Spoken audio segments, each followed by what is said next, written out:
Todo mundo deve inventar alguma coisa. A criatividade reúne em si vários fatores psicológicos importantes da psique. O que cura, fundamentalmente, é a criatividade. Quem diz isso? Nise da Silveira. Dia bom, tarde boa, noite boa. Eu sou Léo Dias e esse é o Escutas e Partilhas da Fundação do Teatro Municipal de São Paulo, somando potência e difundindo conhecimento.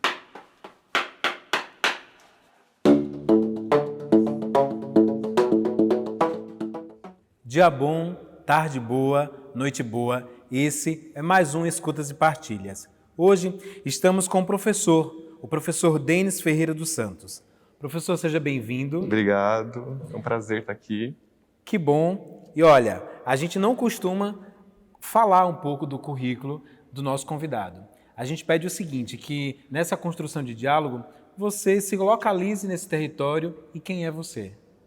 Quem sou eu? Eu sou um menino que tem origens baianas. Eu gosto muito de falar disso, porque ter vindo de um lugar tão pobre, embora eu nunca tenha morado lá, quando eu falo tenho vindo, eu sempre me refiro ao meu pai e à minha mãe, que ajudaram também a construir essa cidade.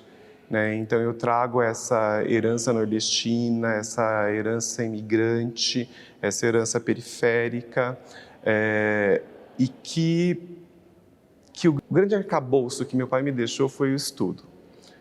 Meu pai sempre falou para mim, Denis, para ser alguém na vida você precisa estudar. Então tudo que eu sou, eu devo à educação.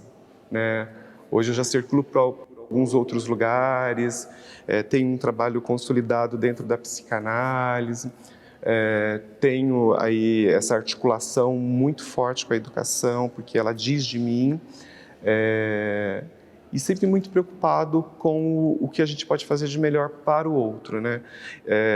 Você me pediu o currículo, e aí eu fiquei bastante preocupado, porque eu entendo que assim, o que adianta de tudo isso se a gente não coloca o nosso conhecimento para o outro? Não adianta de nada, não adianta estudar, ter um monte de títulos, se o nosso conhecimento não está a serviço do outro. Então, eu carrego comigo essa proposta de que tudo que eu estudei, eu possa colocar a serviço do outro. Isso sou eu.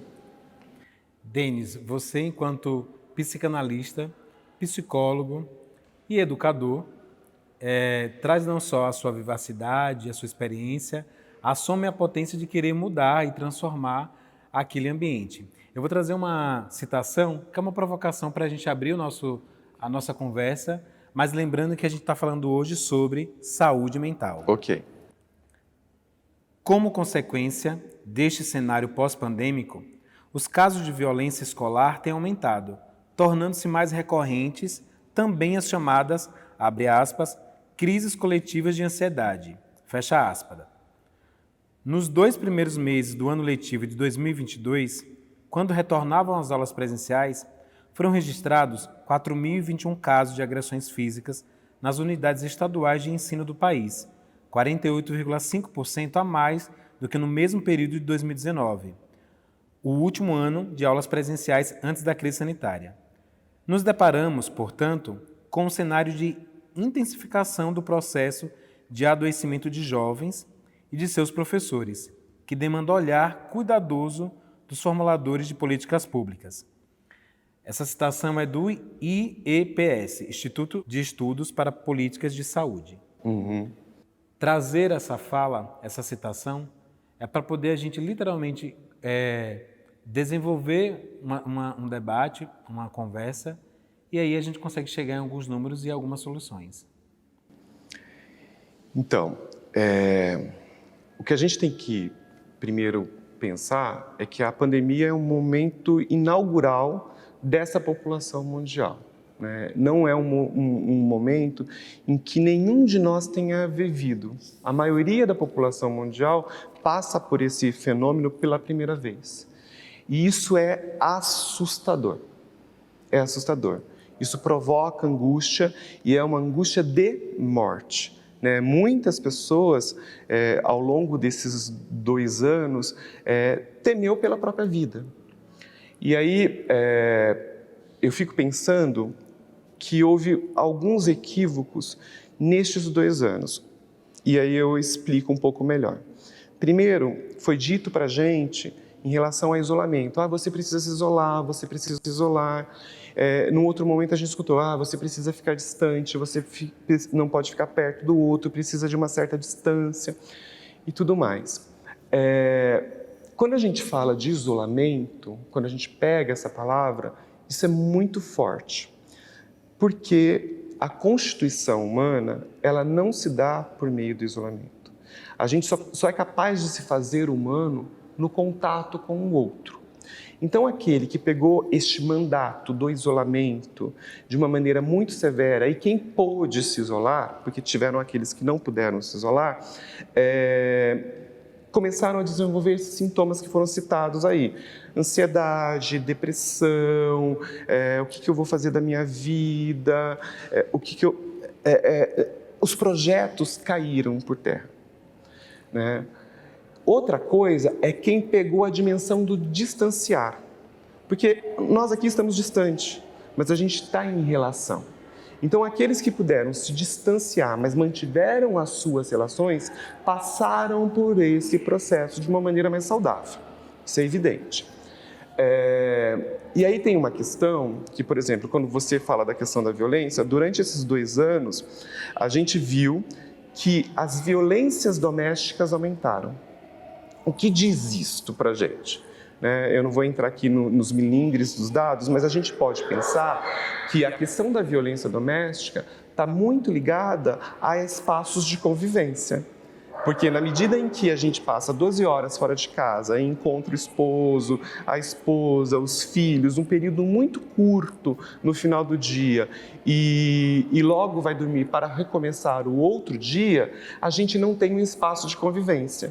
Aqueles que puderam ficar em casa com os seus tiveram que se haver com a convivência, tiveram que se haver com estranhamento com o outro. Quem é este outro que eu convivo todo dia e que eu não sei quem é? E aí essas violências, elas vieram, de forma muito forte, de forma muito severa em algumas famílias. Por outro lado, a gente não pode pegar só o lado negativo. Nesta época de pandemia, eu tinha um grupo de adolescentes online e foi muito interessante, o grupo do Papo Reto. Ele tinha adolescentes das escolas públicas do território de São Miguel e nós fazíamos ali conversas sobre temáticas que eles estavam vivendo. A gente começa discutindo justamente como é viver, os modos de existência durante a pandemia e depois isso se desdobra para outras questões. E eu escuto de uma adolescente de 14, 15 anos, que este foi um tempo bom para ela. E aí a gente tempo bom? Conta melhor. É que eu pude sentar à mesa com meu pai e com a minha mãe e a gente consegue conversar. Antes eles não conversavam comigo. Então a gente precisa pensar que também houve outras viradas aí, não é só esse cenário escuro, ruim, feio, que nos é retratado. Em relação às violências que vêm acontecendo nesse período pós-pandêmico, eu acredito que tem muito a ver justamente com a questão da convivência. Na medida em que a gente convive só com a nossa família nuclear, a gente fica muito restrito a um jeito de estar no mundo.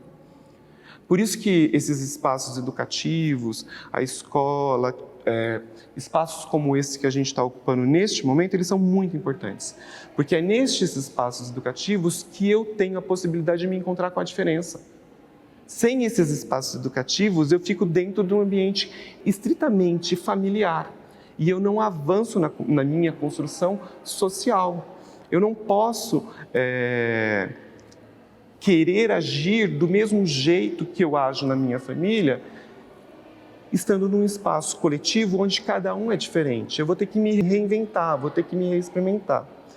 E aí, quando isso chega até a escola, chega de uma maneira muito violenta, porque as pessoas ficaram muito tempo em si mesmadas, dentro delas mesmas. Esses 2 anos fez com que elas ficassem ali reclusas, são passarinhos reclusos. E que na hora que a gente abre a porta da gaiola, sai todo mundo voando, mas não sabe exatamente para onde. né? Não tem aquela dança dos pássaros, né? E isso vai causando, sim, enfrentamentos, isso vai causando dificuldades, porque as pessoas ainda, e eu acho que muito em função desse movimento neoliberal, dessa questão muito individualista, que esse tempo vai nos empurrando, faz com que as pessoas queiram que só suas vontades sejam satisfeitas. Só que para estar no coletivo não dá só para que as minhas vontades sejam satisfeitas. Eu preciso que a vontade do outro seja satisfeita junto com a minha. E para isso precisa de conversa, para isso precisa de muita conversa, para isso precisa de convivência, precisa de respeito. São valores que a gente vai ter que se haver e eu acredito que, em certa maneira, diante dos casos graves que a gente está tendo, a gente precisa parar e olhar para isso. E aí eu acho que tem uma coisa bastante importante que é um mantra que eu brinco que é o meu mantra, né? A escola, ela não é terapia e não deve ser. Existem profissionais capacitados que fazem esta parte, mas a escola ela pode ser terapêutica. E entender a escola como um espaço terapêutico, ela é muito potente, embora eu entenda que exista alguns educadores que se neguem a se colocar nessa posição de escuta. Quando eu digo de que a escola é terapêutica, é porque ela pode ser um espaço de escuta, ela pode ser um espaço de educação, ela pode ser um espaço de criatividade, ela pode trabalhar numa outra perspectiva que é para além dos conteúdos escolarizados. Eu penso que isso é fundamental, né?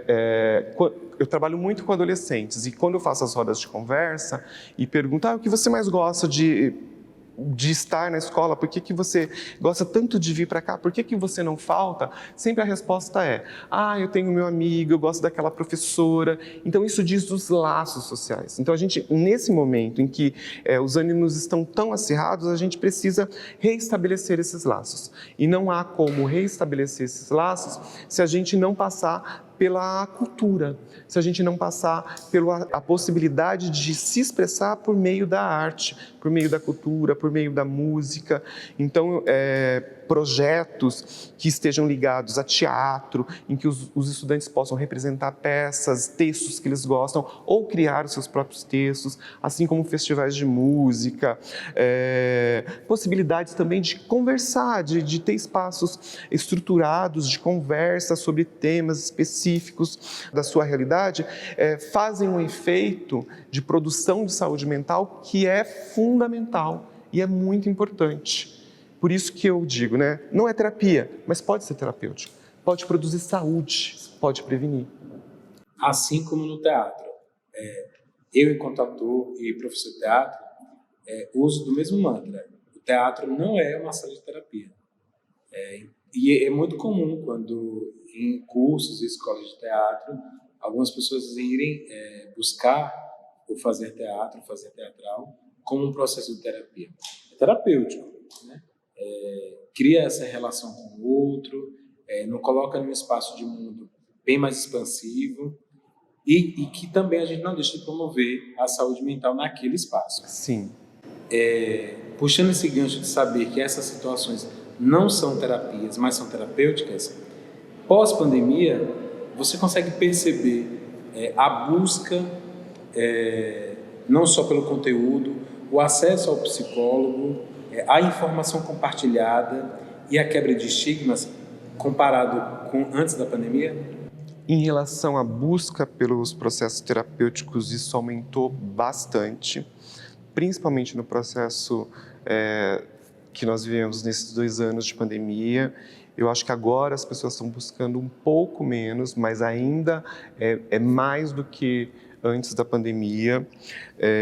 Durante a pandemia, as pessoas, por essa iminência dessa angústia que movia, né, essa angústia de morte, essa possibilidade de não saber o que vai ser da vida, as pessoas começaram também a fazer escolhas. E ao fazer as escolhas, as pessoas começaram a rever as suas próprias vidas. Teve gente que deixou de trabalhar naquele emprego chato, burocrático, e foi fazer outra coisa na vida e hoje está muito feliz. Teve casamentos que terminaram, mas também tiveram casamentos que se concretizaram. As pessoas, estamos separados na pandemia, vamos morar junto, vamos ficar junto. E ficaram juntos, né? Não é 8, não é 80, é complexo, é paradoxal, é como a vida é. Em relação à busca de conteúdo, eu acho que o ser humano sempre buscou. É claro que hoje eu também percebo que há uma busca bastante grande na instituição que eu estudo, no Instituto ESP, a gente percebe que tem bastante pessoas interessadas em psicanálise. Eu vou falar dela porque é meu campo de estudo, mas eu percebo também que as pessoas estão buscando conhecimentos em relação à saúde mental, à autoajuda, a questões sobre ansiedade, a questões sobre depressão, formas de lidar com a própria vida, enfim, há várias possibilidades aí, isso eu percebo nitidamente, né? Isso não é ruim, isso não é ruim. Tem um ditado, eu não sou muito bom de ditados, mas tem um ditado que fala que de médico e louco todo mundo tem um pouco, e de psicólogo também, só que é de uma outra ordem, né? Ser psicólogo, nesse sentido mais do senso comum, é estar aberto para receber o outro do jeito que ele é, né? É poder dar um ombro amigo quando a pessoa precisa, é poder, às vezes, não dizer nada, mas escutar. Então, nessa perspectiva, sim, as pessoas têm, de alguma forma, tentado se humanizar um pouco mais. Há uma tentativa, sim. Mas, por outro lado, esse fenômeno da ansiedade, esse fenômeno da depressão, esse fenômeno que a gente tem escutado muito do burnout, que são 3 sintomas que a gente está vivendo neste momento, dizem de um tempo histórico que a gente tem sido muito objetificado, né? Você precisa produzir, você precisa ser empreendedor, você precisa ter sucesso, e aí a gente vai entrando em questões que são de ordem filosófica. O que é ter sucesso? Né? É ter dinheiro, ter o carro do ano, o que é isto? Né? E aí parece que há um modelo social sendo estabelecido de como que as pessoas devem ser e devem se comportar. Quando neste mundo tão diverso, cada um pode escolher o seu modelo de ser feliz. Cada um pode construir o seu modelo de felicidade e não há nada de errado nisso, né? Eu posso escolher, por exemplo, fazer um caminho acadêmico, mas também não, né? Quem disse que fazer uma universidade vai lhe garantir alguma coisa na vida? Pode garantir algumas coisas, mas felicidade? Não sei, tenho dúvidas em relação a isso. A gente precisa quebrar com essas ideias cristalizadas que nos são transmitidas ao longo desse tempo, que tem que ser assim, que tem que ser assado, porque toda vez que a gente tem um mandato do tem que ser, esse mandato do tem que ser, ele provoca sofrimento. Porque na hora que tem que ser, a gente não tem escolha, a gente não tem possibilidade para fazer de outra forma. Se tem que ser desse jeito, eu sucumbo, eu viro objeto. Então, não há uma possibilidade de avanço, não há uma possibilidade de construção individual, né? Os adolescentes, né? Eu trabalho muito com adolescente e uma das questões do adolescente é poder dizer em nome próprio, né? Eu sou essa pessoa, eu penso assim, eu quero assim. E eles se debatem muito com o que a sociedade espera deles, com o que os pais esperam. E todo o trabalho que a gente vai fazendo, seja no campo mais terapêutico, no consultório, ou seja nos espaços mais educativos, é de que, calma, há tempo. Porque parece que o adolescente não tem mais tempo. Não tem tempo para ser adolescente, não tem tempo para ter suas relações, precisa definir tudo muito rápido. Não, opa, respira, calma, vamos devagar, né? Você pode refazer as suas escolhas não são definitivas, né, nunca foram definitivas. Eu, por exemplo, eu fui professor, né, hoje sou psicanalista, mas a gente pode ser muitas coisas enquanto se estar vivo, né? Basta viver, a gente tem que fazer uma aposta pela vida, né? Porque esses votos, esses mandatos tem que ser, são mandatos de morte. O sujeito morre. Na hora que ele obedece o tem que ser, quando ele obedece a historinha que criaram para ele sucumbe enquanto sujeito, ele morre subjetivamente. Vou pegar a deixa da sua fala para trazer o seguinte dado. Segundo a OMS, 9,3% da população brasileira sofre de ansiedade e é a maior no mundo. Sim. E aí, dentro desse número, a gente tem 86% da população brasileira, que passa dos 200 milhões, que sofre de ansiedade e depressão. Sim. Pronto, você trouxe 3 situações: ansiedade, depressão e burnout, que Isso. é tudo muito novo, é uma linguagem ainda muito nova, tem os estigmas.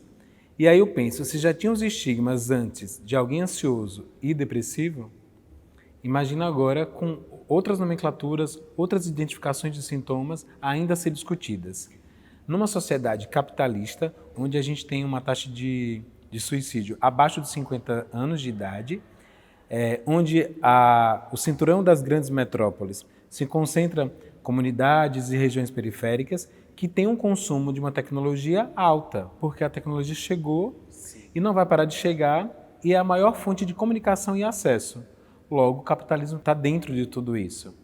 Como conversar com esse jovem na linguagem de que calma, tem tempo para tudo, e vamos tentar fazer essas reduções, né? A redução da ansiedade, a redução da depressão e tentar acharmos um equilíbrio social, onde ele possa ter outros acessos, não só acessos não capitais, mas que se relacionem a uma construção mais sólida. Sim. Eu acho que o primeiro ponto é a gente compreender que fenômenos sociais não podem ser patologizados.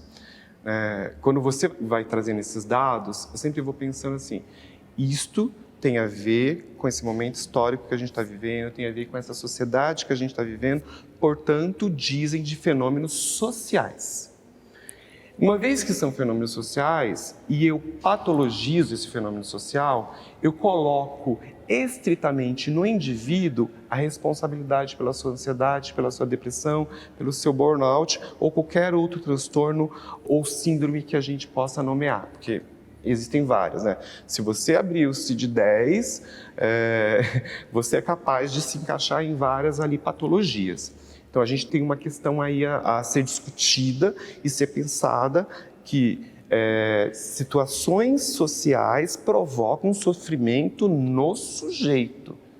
Porque há uma força muito grande nesse movimento capitalista, nesse movimento neoliberal, nessa produção da indústria farmacêutica de ligar fenômenos sociais a questões biológicas. Isso é muito sério. Porque, assim,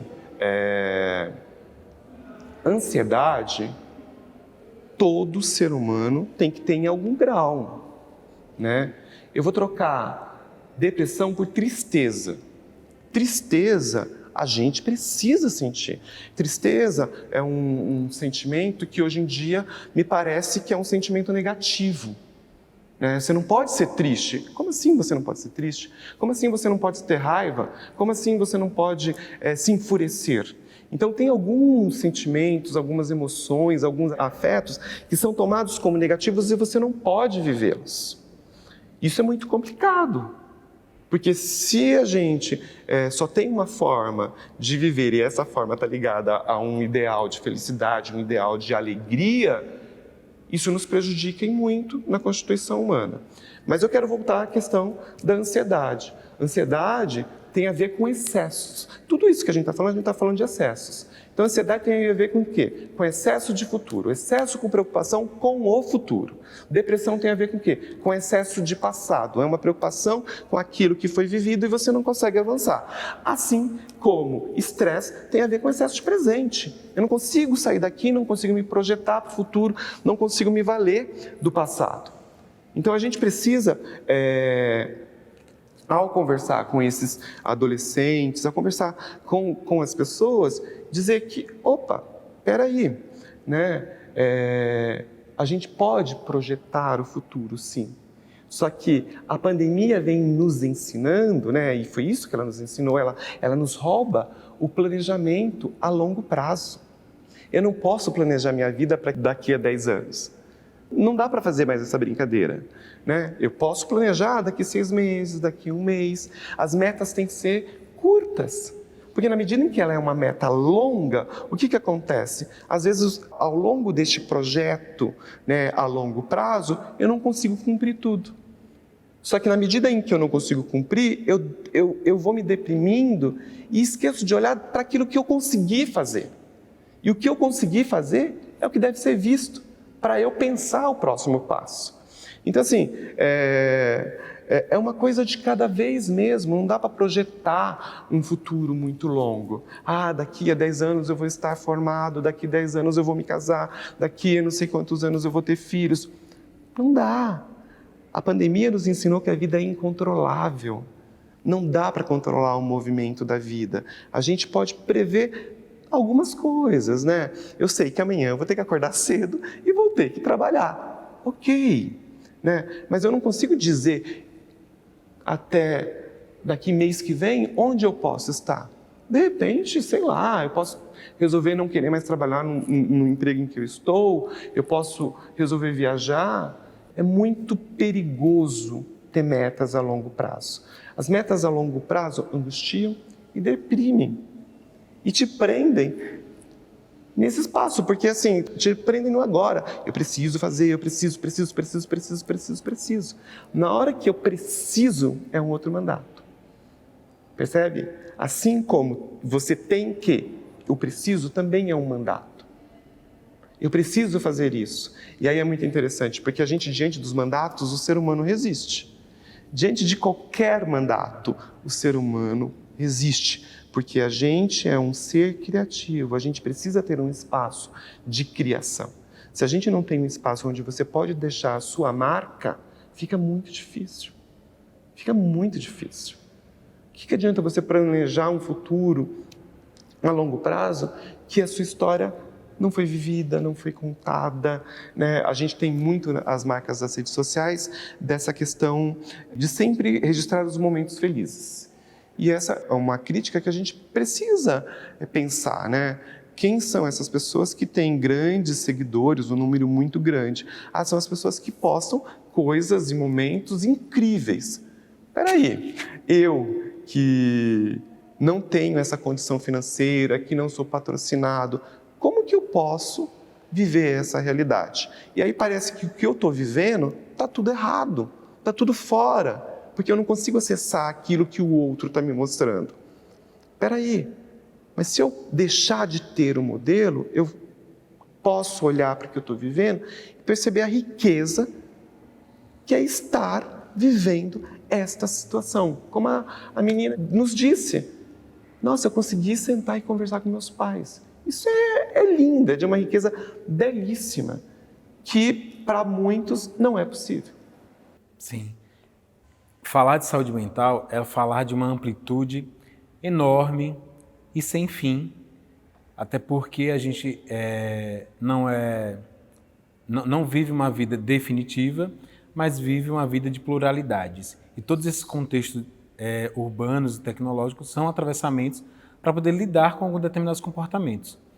A gente está chegando ao fim, mas eu gostaria muito de poder te ouvir de uma perspectiva na base de um relatório da OMS, que trouxe há 1 ano exatamente, Sim. Quando eles publicaram falando da importância de se olhar de forma direcionada sobre saúde mental, buscando não só o poder público, as ONGs, as instituições privadas, a sociedade civil, para poder falar, alertar e criar ações de forma rápida, justamente porque existe uma gravidade muito maior do que nós mesmos imaginamos, mas quebrando todos os estigmas.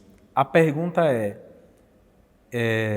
o uso da tecnologia a gente sabe que nos favorece muito, porém a gente precisa achar um eixo de conscientização ali, mas também as ações públicas e políticas públicas, as ações afirmativas.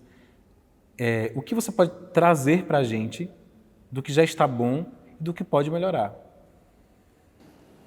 Eu penso que há um tempo atrás, diria aí, sei lá, há uns 30 anos atrás, algumas coisas que a gente vê hoje acontecer, elas não aconteciam. Exemplifico. Ter pessoas negras, por exemplo, nos espaços públicos, né? Quando eu digo espaços públicos, eu estou dizendo dessa mídia mais ampla, dessa mídia mais popularizada. A gente não via pessoas negras ocupando papéis interessantes dentro desses espaços. Hoje a gente tem as questões de gênero sendo discutidas de uma maneira mais clara e entendo que a gente está conseguindo caminhar para uma possibilidade mais real de respeito. Não estou dizendo que não haja respeito, não é isto. Há respeito, mas eu entendo que a gente precisa avançar um pouco mais nessa questão, porque a gente teve aí 4 anos de retrocesso em relação a questões muito sérias para o nosso país, né? Racismo, a questão de gênero, a intolerância religiosa, entre N questões, a gente precisa avançar nisso, para se constituir como povo, para se constituir como um povo mais igualitário. E uma coisa que eu acho bastante importante, quando você me faz essa pergunta, é entender um princípio que eu acho muito importante na sociedade, que é o princípio de equidade. Porque quando a gente pensa na questão da igualdade, a gente nivela todo mundo na mesma régua. E isso é muito perigoso, porque a sua necessidade não é a mesma que a minha. E a gente precisa dar a quem precisa mais. E quem precisa menos pode receber um pouco menos. Essa possibilidade da gente trabalhar numa perspectiva mais equitativa, ela pode nos ajudar nas construções de políticas de saúde mental mais efetivas. Não estou dizendo que não haja políticas de saúde mental efetivas. Há trabalhos bastante sérios, né? Eu conheço grupos de pessoas que, por exemplo, atendem moradores de rua, né? Nesse aspecto mesmo terapêutico. E isso é fantástico, porque você sai do consultório, vai para a rua para escutar as dores do outro e permitir que o outro possa avançar. É uma possibilidade, mas eu entendo que essas possibilidades individuais, elas ainda são pequenas, e que a gente precisa ir para o coletivo. Eu sempre penso nessa possibilidade do coletivo. É por isso que eu não saio da educação. Porque eu acho que a educação nos dá essa possibilidade de chegar a mais gente, a alcançar outros públicos, de estar com aqueles que a gente mais precisa. Sim, se faz urgente políticas públicas mais efetivas em relação à saúde mental, mas a gente tem que encarar esta questão não na perspectiva da doença mental. Porque quando a gente tem, por exemplo, nas escolas do Estado, a gente tem psicólogos que estão ali disponíveis para atender professores, para atender familiares, para atender educadores, numa perspectiva individual, numa perspectiva de uma terapia, isso é válido. Não tem nada de errado nisso. Mas se esse profissional ou se os profissionais da educação não olharem, né, para as construções das relações dentro do espaço educativo, não adianta curar a dor interna, porque o ambiente continuará sendo o mesmo. Aquele que é vítima de bullying vai continuar sendo. Então a gente precisa de uma ação mais ampla, de uma ação que esteja mais voltada para o coletivo, sem ignorar as questões individuais e particulares. De forma breve, o que é saúde mental? Nossa! Que pergunta! Para mim, saúde mental diz respeito à forma como você lida com os desafios da vida. Né? Os desafios, eles sempre vão existir, eles não deixarão de existir. Mas se a gente consegue lidar com os desafios que a vida nos impõe de uma maneira saudável e que não nos provoque imensos sofrimentos, por que eu estou falando imensos? Porque em algum nível a gente pode sofrer num processo de mudança, por exemplo, mas não nos cause imensos sofrimentos, paralisações, sintomas corporais. Isso significa que a gente pode estar dentro de uma perspectiva de uma situação mais saudável na nossa vida, né? Saúde mental, para mim, é estar de bem comigo mesmo. Estar nesse espaço, nos atravessarmos dentro desse diálogo, eu peço para que todos convidados, ao final, falem uma palavra do que significou esta vivência. Para mim, contemplação. Né? Poder estar aqui e contemplar tudo isso foi fantástico. Muito obrigado. E eu que agradeço. É um prazer enorme você fazer parte disso. E olha, os loucos são como beija-flores. Nunca pousam. Ficam a 2 metros do chão. Arthur Bispo do Rosário. Esse foi mais um Escutas e Partidas. Axé. Axé, lindo, lindo, lindo, lindo.